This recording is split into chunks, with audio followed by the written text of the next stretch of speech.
Starting tomorrow, we have one of the most exciting events in Watcher of Realms. It is going to be the brand new Limited Hero Selector, where you, the player, gets to decide which previous Limited Hero you want on your account.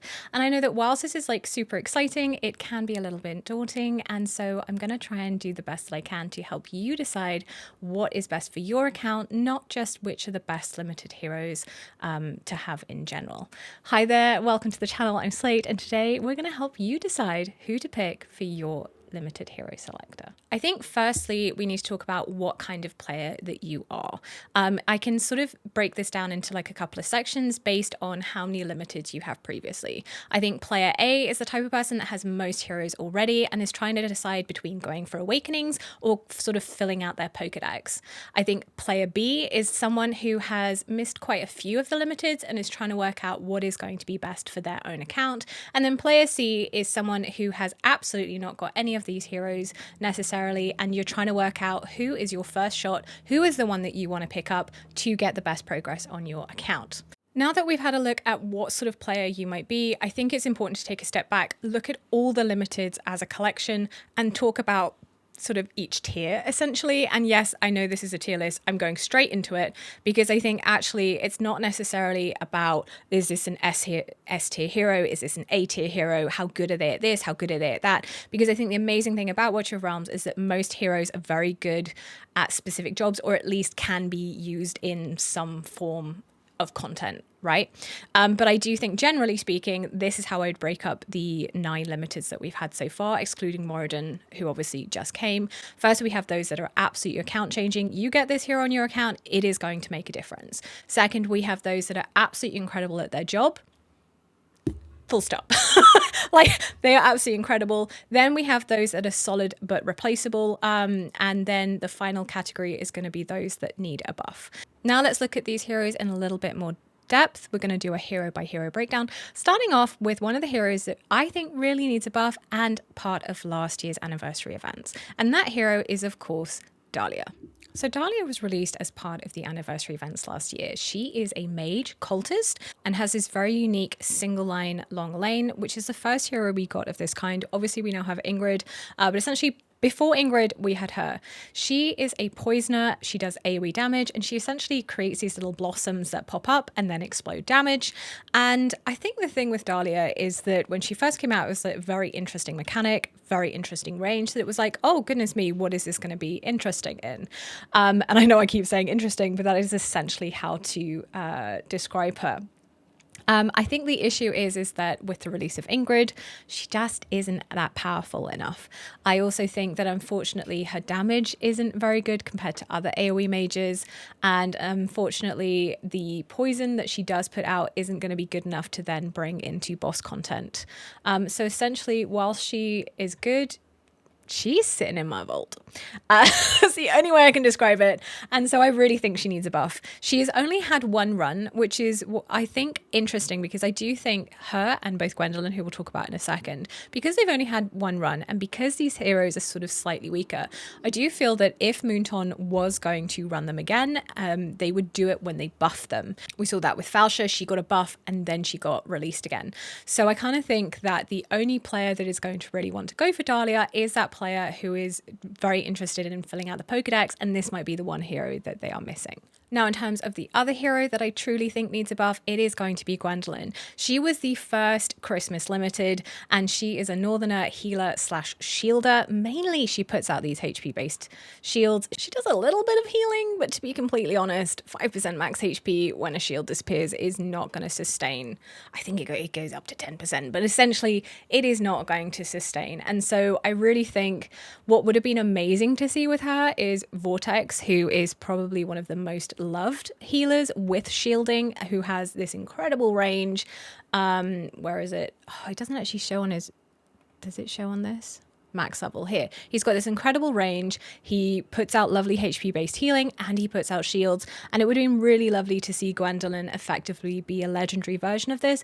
But unfortunately, she just isn't. And so I think, again, she is someone that if you want the Pokedex to be completed, go get her. However, I think the sad truth is that she's not going to really change your account. I also think that I really hope they do run her again. She's only had that one banner. And like I said, she could really do with a buff. So I'm hoping that if they run her again and they buff her, that is when for one, she's the only limited that I don't have. So whilst I was very tempted to fill out my Pokedex, you'll hear who I selected later on. Now that is the sort of the two heroes that I say need a buff. Let's move on to the two heroes that I think are solid but replaceable. Starting off with a hero that did actually get a buff, and that is going to be Falcia. Now Falcia is an incredibly unique hero in the fact that she has both physical and magic damage. There are very few heroes in this game, and I believe she was the first to actually have this dual stance. I know that Ymrit now has that. I know Talon has that, but essentially there's a little uniqueness to both of those heroes as well, but essentially Falcia does both, which is absolutely incredible. She has this specialized attack speed, she does really nice damage, and ever since her buff, she has definitely improved. She definitely has some use case teams I've seen in Northern Esoteric in boss content. She unfortunately is a single target, so she's not going to be very good in a lot of content where you need AoE fighters. Even though she does have this extended range, which does make a difference, it is incredibly helpful. It's just not incredibly strong in terms of helping, but she can definitely help you. I think the important thing to note is she has had 3 banners now. The one that we got very recently was her 3rd banner. So I'm not sure that she is going to be released again anytime soon. She might be one of these ones that, depending if they do this limited selector again, I really do hope that they do. She's going to be that. Now, in terms of why I say that she's solid but replaceable, she is a single target fighter. Have you seen how many single target fighters we have in this game? And unfortunately, to be completely honest, most of the time when you're running single target fighters, you want them to be part of either Nightmare or possibly now Chaotic or Infernal for the Abyss content. So yes, even though Esoteric is now coming into boss content, which is very exciting, I think the reality is that most of the time you are looking at other stronger single target fighters rather than Falcia. So essentially that is why I say that she's replaceable. Sort of on that similar note, we're going to talk about the other limited in this category, and that is going to be Lust. She is a single target fighter, part of the Nightmare Squad, and she has this unique Dolores range. It's effectively a target. And the sad thing about Lust is that actually when she was released, she was very meta. She was incredibly strong in boss content and very sought after because she could do really nice damage, essentially really good damage. But she has kind of fallen off. I think the main selling point for Lust is actually her bond skill. So she is bonded with Arrogance. Now, Arrogance is one of the best heroes in the game. Full stop. He's an absolute OG, long range fighter, single target and AoE damage. And his bond skill with Lust is disgusting. It is possibly one of the best bond skills in the game. I think there are a couple. That's a whole different conversation. But essentially, he gets a plus 15% attack during the effect of Hellfire, which is his ultimate. So boosting that attack by 15% is incredibly powerful. So in terms of whether I think you should go for Lust, this is where it gets interesting. I think if you do not have Lust, but you do have the other heroes that are sort of further up the list, you may want to get her just for the bond skill, which I know sounds a little bit weird. She's still going to help you in boss content, like if you are progressing in Nightmare 4, if you're progressing in APOC. I'm not saying she's a bad hero. I'm just saying she's kind of fallen out of favor in terms of the very top teams.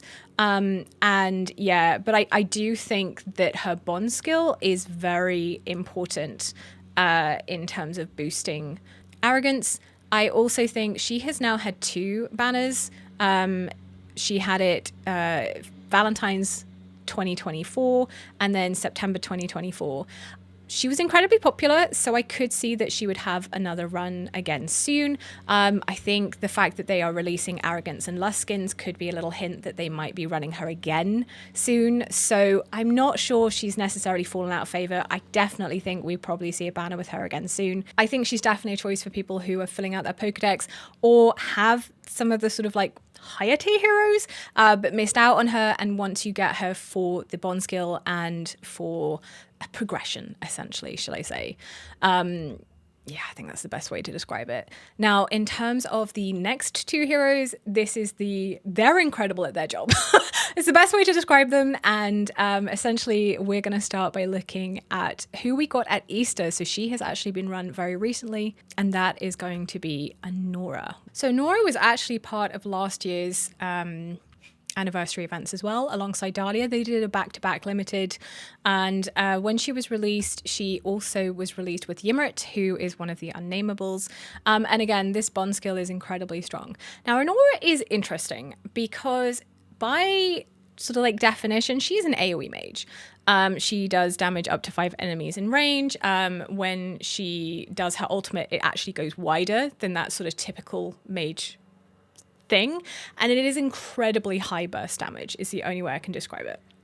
Now, what's interesting about Anora is in PvE content where you want a high burst damage mage, she's incredibly good, but she is replaceable. You could use a Boreas, you could use a Karma in her stead. Where she is completely unique and incredible is in GVG. And that is because not only does she do damage, she has control mechanisms in her kit as well. When she is A1, she has this opportunity to create an immobilized state or snare, which can really like mess things up. And you will see that she dominates most seasons in some form of joining GVG teams. So if you are someone who is interested in GVG, Anora and Anora Awakenings are incredibly strong. I also think having, again, bonded, very, very strong indeed. In terms of progression, I also really like her. She's fantastic in Gear Aid 2 and in Gear Aid 1 for that AoE magic damage. I just think what I'm trying to say is that she can be replaced in those contents, and that it would sort of, that might weigh up your decisions. But I don't think you go wrong with Anora. Now, she has had her 2 runs. She had one very recently at Easter, and then again last year. So I think if you are a brand new player, that's the only reason I can see that you would have missed out on her.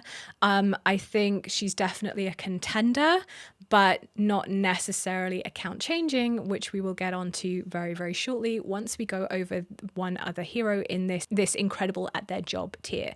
And that is going to be the very first limited that Watcher of Realms ran, and that is Captain Reve.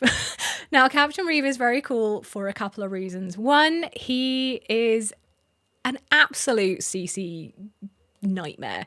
He is able to stun, slow, control enemies in a way that he's just constantly going. It's absolutely amazing. He's also a tank, which means he's easy to keep alive. He can obviously tank, but he's not going to be as good a tank as anything that has a second life. So that is your Brock. That I think if you are interested in hearing my thoughts on defenders, I actually did a collab with Fastidious last year on ranking defenders. So if you want to hear a little bit more about how I rate Captain Reve within thing, go check that out. It will be in the description below. But what I'm saying is that he's good. Now, the other thing is he has a very cool bond skill. He is bonded with Razak, who is the little fishy man. And actually what he can do is essentially boost your account, generally speaking, in terms of the amount of gold that you get by 6%, and then Revy Boy boosts the amount of XP. This is what I'd call really strong for mid-game accounts. Obviously, early game, you're going to be struggling with resources no matter what, but as you're sort of moving from mid to late game, XP and gold become incredibly sought after. You need to level more pieces of gear and artifacts, and so actually being able to create sort of speed teams with these two heroes to get that boost can actually make a difference. It's not a reason that I would necessarily go for Reve, but it's definitely a boost. Like it's a lovely bonus to have, essentially.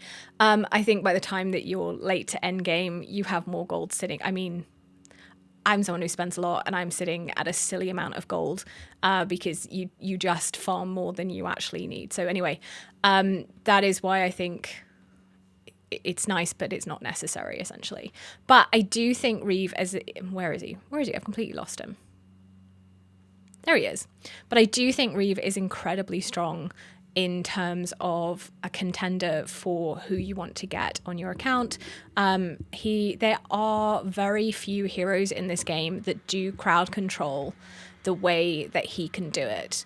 I think really the only other options are going to be, you've got Greed, who puts out the slows, and you also have Mari is a very famous one. She puts out slows as well. She's free, whereas Mari, there we go, puts out freezes and slows. We are seeing a bit more crowd control. I'm not saying that we're not. We're definitely, it is now starting to come out. But yeah, Reve is one of those heroes that if you have him on as your account, you don't necessarily notice that you have him, but you notice when you don't have him, if that makes sense. Like you might go somewhere and go, oh, let me just chuck Reve in here. And it's like everything becomes easy, especially new content like the Malric Keystones. He's very good in that. And also because cultists get more damage, their typical Lord skills involve essentially, where is it here, doing more damage to mobs that are inflicted by some form of CC. Him putting out that amount of CC boosts the damage of your team. So you'll see him in Gear Raid 1 like runs, and he's really good in the Immortal Codex. So yeah, he's incredible at his job. It's just that you may not necessarily notice that he changes your account, if that makes sense. Now we get to the very top tier.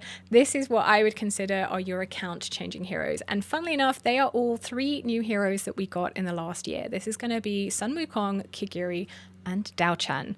Now, Wukong we got very recently, so we're going to start actually with him. And why Wukong is just so special is for a variety of reasons. Whilst he is a single target fighter, he actually spawns these clones, and they do more damage as well. He also puts out stuns. He also has on his A1 Awakening, this death save that he gives to allies. It's incredibly powerful, and when he joined the game, absolutely blew out the waters in terms of the amount of damage that he puts out in boss content. Think Apoc, Abyss, and general Guild Boss Nightmare. Despite being a single target fighter, he's very strong in Guild Wars. So yeah, he definitely has a huge amount of case uses. If you get him early, he is a hard carry through a ton of content, because essentially he just does a silly amount of damage. This 18 times to one enemy, it kills a lot, essentially. So incredibly strong, high burst damage, will absolutely change your account if you get him. Now, his companion, so to speak, is Kigiri. Kigiri was first released last September, and he is probably one of the most unique heroes in the game. He's very strong as a single target fighter, but he has also an AoE capability on his sweeping strike, which is his ultimate. He can sort of like basically go through heroes and like nuke mobs, which is quite cool. But the big thing that he is amazing for is this parry that he does. Essentially, he can dodge damage, which means he absolutely dominates in one of the latest contents, which is going to be Abyss. Let me just quickly grab my rewards. His damage in Abyss outshines everything. There is no hero in this game at Awaken 5 that does more damage in Abyss than Kigiri. He's absolutely phenomenal. And until we got the Tactician class, one of only 2 heroes that you could use to avoid the Meteorite Deluge, which is incredibly difficult. So in terms of, getting Kigiri, he is account changing, especially in the end game, I would say, as you are doing this much harder boss content. That is sort of where you really get Kigiri to shine. And this Watchguard Nightmare, same as Wukong, is a really lovely, and the 2 of them synergize very, very well. So if you have Wukong but you don't have Kigiri, I definitely recommend shortlisting him on your list.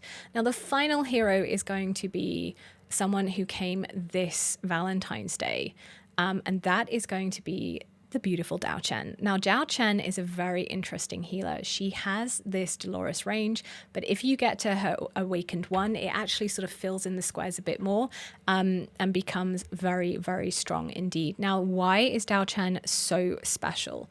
It is because she has these 2 stances. She has Serenade of Hope and Song of Sorrow, which you can switch between manually. The auto's a little bit dodgy. I'm not gonna lie. But essentially, when she is in this hope state, this like light state, she heals your heroes. And when she is in Song of Sorrow, she provides inspiration. Now, inspiration is one of the most incredible support mechanics that you can bring to a team, as it boosts the attack of all heroes within the Inspirer's range. Yeah, that's how we're going to go for it. Because it's based on their attack. So the higher her attack is, the more boost that she gives to heroes within her range. Now, when talking about inspiration heroes, mainly going to be comparing to Dolores. And whilst there are sort of like, there's one area of the game where Dolores outshines Diao Chan, and that is in regular guild boss. Diao Chan is just so good. And such a unique hero, and is absolutely account and game changing. She is also bonded to Lubu. It essentially just means that she herself can have an AoE damage reduction, which really helps keep her alive. But it is not necessarily a game breaking thing. I think the other thing about her that is incredibly strong is she does this penetration increase, which ignores 10% of defense and magic resistant to two DPS heroes in your range who have the highest attack, which again boosts their damage and makes them incredibly strong. She is possibly just one of the most disgusting heroes that's ever come to the game, I'm not gonna lie. Now, that's the sort of like hero by hero breakdown. In terms of what is going to be best for your account, let's sort of recap on the types of different player. If you are someone who has got everything and you're going for awakenings, I think you want to go for one of three options: Kigiri, Wukong, or Anora awakenings. If you are PvP focused into Guild Wars, getting that A5 Anora is going to be very strong. If you are more interested in PvE, then your A5 Kigiri or A5 Wukong, very strong. They're definitely heroes that are worth your unpolished soul stones. So picking, if you've decided to put all your unpolished soul stones into Wukong, then maybe you're going to go and pick up a Kigiri. So essentially, they're my three recommendations for that type of player. Now, in terms of the player that has none of these heroes, Diao Chan. Absolutely. She's too unique, and she's too strong, and she can help with progression all the way through. I think she's absolutely your first choice. I then think it would be Wukong, and then I think it would be Kigiri. Now, the reason I'm sort of pulling Kigiri back is if you're a brand new player, by the time that you get to this very hard, very late game content, I'm hoping that Kigiri would run again. And in terms of the rest of the heroes, I think in terms of what they do generally for your account, like I said, there's like little replacements. So I think hopefully, these heroes go again. I think that's also just, I know I might be circling a bit, but I do think it's important to note or appreciate how many runs these heroes have had. So Gwendolyn has had one, Dahlia has had one. They both need buffs. I would hope that they get a run again. Then we have Falcia and Lust. Falcia has had 3. Lust has 2. Lust may get a rerun again very soon. I don't see Falcia getting a run anytime soon. Reve has had 2. Anora has had 2. They've been very evenly spaced out. They're very solid heroes. I could see them doing them again in a lull period where they want to bring them back in. And then these 3 heroes, we've had a recent Wukong, so he's now had 2. Kigiri's had 1, and Diao Chan has had 1. So I definitely think Kigiri and Diao Chan may see another banner in the future, but I also feel like because they're so strong, they might not get one for a while, or just be part. I don't know. It's very hard to predict what game developers are going to do.